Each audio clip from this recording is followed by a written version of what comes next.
Cette vidéo vous montrera comment brancher plusieurs consoles de jeux sur la même télévision. Ces méthodes fonctionneront également pour les appareils qui ne sont pas des consoles de jeux, tels que les lecteurs Blu-ray. Avant de passer à la suite, permettez-moi de vous indiquer les 5 types de connexions qui existent. Vous les connaissez probablement déjà. Il y a la RF, Composite, S-Video, RCA Cables, et le HDMI. Je vais vous montrer deux façons différentes de connecter plusieurs appareils. Un moyen simple et un moyen complexe. Commençons par la méthode facile. Regardez au dos de votre téléviseur et notez les différentes connexions que vous voyez.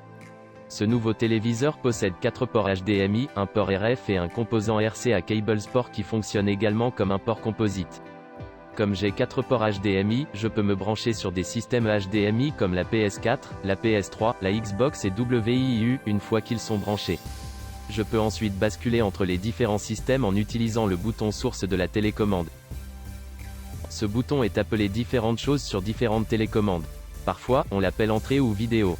Certains téléviseurs détectent automatiquement un appareil et le commutent automatiquement. Si je voulais brancher deux systèmes de composants comme le Wii et la PS2, je n'aurais pas de chance car il n'y a qu'une seule entrée. C'est à peu près comme ça que fonctionne la méthode 1. Voyez combien d'entrées vous avez et voyez si cela correspond à vos besoins. Apprenez à connaître votre téléviseur.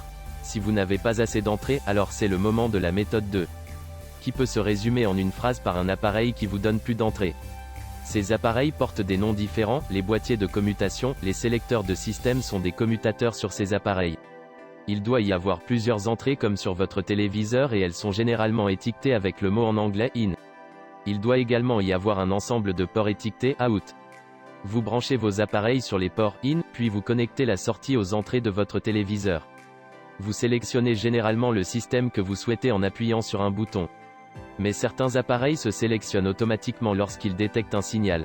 Certains disposent également d'une télécommande pour la sélection.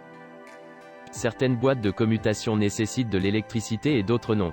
Dans la plupart des cas, celles qui utilisent l'électricité sont meilleures et celles qui ne l'utilisent pas peuvent dégrader un peu plus la qualité du signal. J'utilise actuellement un commutateur HDMI Matrix 4x2 qui fonctionne parfaitement pour mes besoins et qui m'a coûté probablement 40 €. Je vais laisser le lien de l'endroit où je l'ai acheté dans la description ci-dessous. Merci de regarder cette vidéo. Au revoir.